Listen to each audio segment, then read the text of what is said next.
Now, composting is one of the best ways to convert your kitchen scraps and your garden waste into nutrient-rich soil.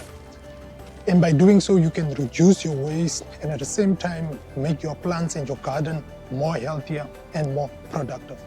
So in today's video, I will be sharing with you how I will be using this municipal compost bin to convert my kitchen scraps and garden waste into nutrient-rich soil. So all of that is coming up. Hi, I'm Ruben Molale and welcome to Veggies and Herbs.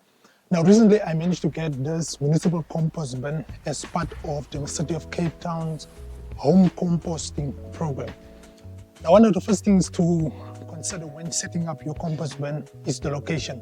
So I've decided to place my compost bin right here in this corner, purely because it is in close proximity to my garden. So it will make it much more easier for me to harvest the compost when it is ready. So this area is suitable for me. It is close to my garden, and also this area will receive sufficient sunlight to keep my compost bin nice and warm. Now ideally, it's important to place the compost bin on bare soil to allow the microorganisms and the worms to access the compost. So I have digged out the lawn or the grass in this area where I will be placing the compost bin, just to ensure that the compost bin is placed on bare soil. So I will also just use the soil to cover up and heap up around the bin to ensure that it is nicely closed off and secured. Let's quickly discuss some of the things that you can place into your compost bin. So successful composting process requires a good balance of green and brown material. The green material includes nitrogen-rich items like your vegetable and fruit peelings, food scraps, coffee grounds, grass clippings, and any other waste from your garden. So these items can be referred to as your green items and also items that are considered to be nitrogen rich. You also need a good carbon source or the brown material.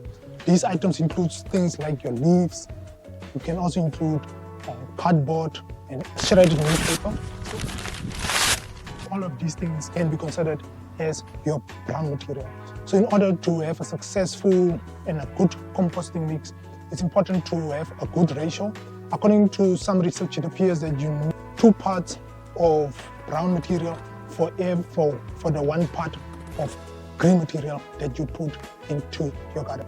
So in order for me to make things much easier to understand, it means that if I put, for instance, a 5 liter of green material, in other words, grass clippings or any food kitchen scraps, then I need to put 2 parts or 2 5 liters of brown material like your leaves or shredded newspaper and cardboard.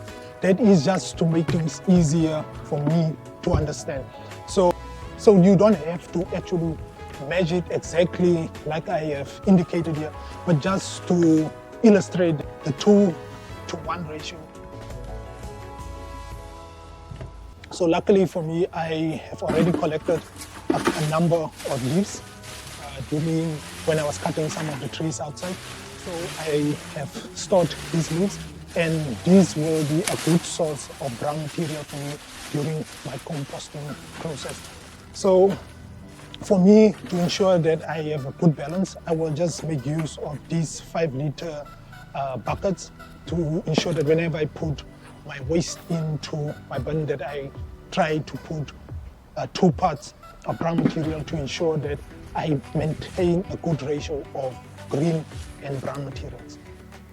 Now, unlike the bokashi processing that is an anaerobic process, composting in the traditional way definitely require one to ensure that you aerate your bin. So in order for me to maintain my compost bin, I'm intending to at least turn the compost at least once or twice a week, just to ensure that it receives sufficient oxygen, and also just to allow the compost to actually heat up, because the process of composting in this classical or traditional way is to ensure that your compost heat up, and in that process it will break down all the material until it is converted into nutrient soil, or it has broken down totally. So this composting process will definitely supplement my bokashi composting, because that is how I have actually been composting my kitchen scraps. I've already made a video about my bokashi process, so I will put a link of my bokashi video up here if you want to see how I go about that. But I will definitely keep you posted and updated on how this process is going.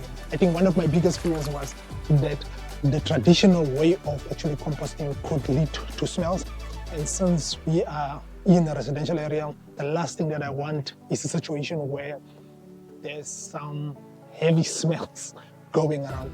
But I will definitely try to ensure to keep the materials balanced to avoid any unpleasant odors coming from a pile. But if you have done this before, what has been your experience? But in addition to this method of feeding your soil, there are definitely additional other soil improvers that you can check out. I've made a video of the other 5 organic soil improvers. I'll put a link of that video here that you can check out. Thank you so much for watching, and I'm looking forward to seeing you in the future video. Keep on sowing and growing. Cheers.